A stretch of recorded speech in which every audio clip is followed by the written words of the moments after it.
Tanggal 11 April 2023, penyidik Kejaksaan Tinggi Sulawesi Selatan telah menaikkan status seorang saksi menjadi tersangka dalam perkara tindak pidana korupsi pada perusahaan daerah air minum Kota Makassar untuk pembayaran tantim dan bonus jasa produksi tahun 2017 sampai 2019 serta premi asuransi guna jabatan wali kota dan wakil wali kota tahun 2016 sampai tahun 2019 atas nama tersangka dengan inisial HYL selaku mantan Direktur Utama PDAM Kota Makassar tahun 2015 sampai dengan 2019 dan tersangka dengan inisial IA selaku mantan Direktur Keuangan tahun 2017 sampai dengan tahun 2019. Tentunya berdasarkan surat penetapan tersangka Kepala Kejaksaan Tinggi Sulawesi Selatan nomor P.4 FD.1 04 2003 tanggal 11 April 2003 bahwa HYL dan IA ditetapkan sebagai tersangka setelah penyidik mendapatkan minimal 2 alat bukti yang sah sebagaimana yang diatur dalam pasal 184 ayat 1 KUHP. Selanjutnya setelah HYL dan IA ditetapkan sebagai tersangka, penyidik selanjutnya melakukan pemeriksaan kesehatan dan oleh tim dokter dinyatakan sehat dan juga tidak dalam keadaan terkena COVID-19. Selanjutnya tersangka HYL dan IA berdasarkan surat perintah penahanan Kepala Kejaksaan Tinggi Sulawesi Selatan nomor PRIN 63 P.4.5 FD104 tahun 2003 tanggal 11 April 2023 di mana atas nama IA dan HYL masing-masing selama 20 hari terhitung sejak hari ini tanggal 11 April 2023 sampai dengan tanggal 30 April 2023 di Lembaga Pemasyarakatan Kota Makassar. Selanjutnya adapun kasus yang menyeret dan menjadikan tersangka HYL dan IA sebagai tersangka adalah sebagai berikut, di mana pada tahun 2016 sampai dengan 2019 PDAM Kota Makassar mendapatkan laba. Untuk menggunakan laba tersebut dilakukan rapat direksi yang disetujui oleh Dewan Pengawas kemudian ditetapkan oleh Wali Kota.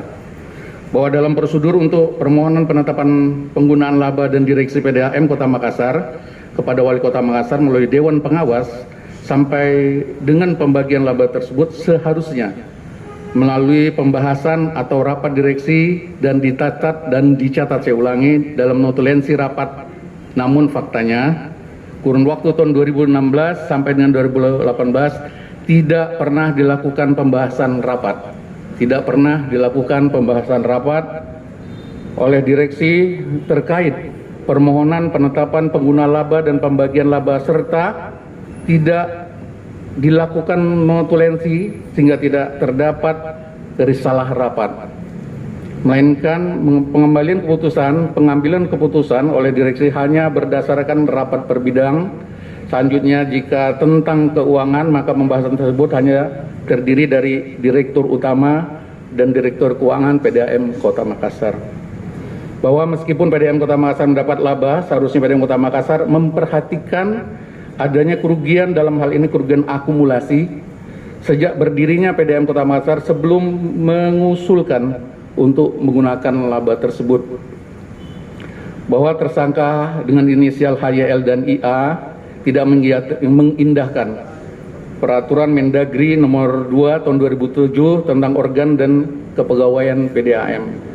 Kemudian juga melanggar Perda 06 tahun 1974 dan PP 54 tahun 2017. Oleh karena beranggapan bahwa pada tahun berjalan kegiatan yang diusahakan memperoleh laba sedangkan akumulasi kerugian bukan menjadi tanggung jawabnya, melainkan menjadi tanggung jawab direksi sebelumnya, sehingga mereka berhak untuk mendapatkan untuk pembayaran tantim dan bonus jasa produksi yang merupakan satu kesatuan dalam penggunaan laba yang diusulkan. Kemudian terdapat perbedaan besaran penggunaan laba pada Perda 06 tahun 1974 dengan PP 54 tahun 2017 khususnya untuk pembagian tantim di mana direksi mendapat 5%, bonus pegawai kemudian 10%, sedangkan PP 54 tahun 2017 pembagian tantim dan bonus hanya 5% sehingga aturan tersebut tidak digunakan untuk pembayaran pengguna laba. Kemudian pasal yang disangkakan yaitu primer pasal 2 ayat 1 Jungto pasal 18 Undang-Undang RI nomor 31 tahun 99 tentang pemberantasan tindak pidana korupsi, Jungto Undang-Undang Republik Indonesia nomor 20 tahun 2021 tentang perubahan atas Undang-Undang Republik Indonesia nomor 31 tahun 99 tentang pemberantasan tindak pidana korupsi, Jungto pasal 55 ayat 1 KUHP, Jungto pasal 6 ayat 1 KUHP.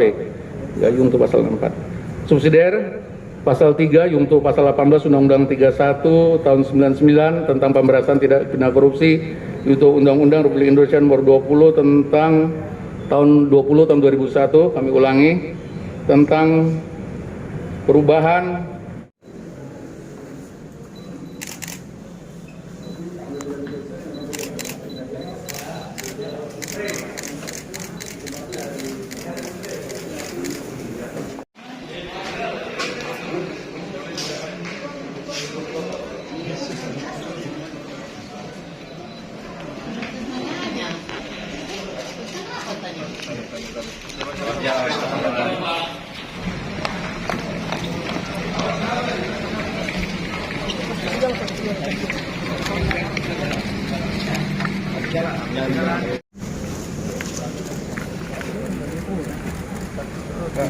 Tutup dulu.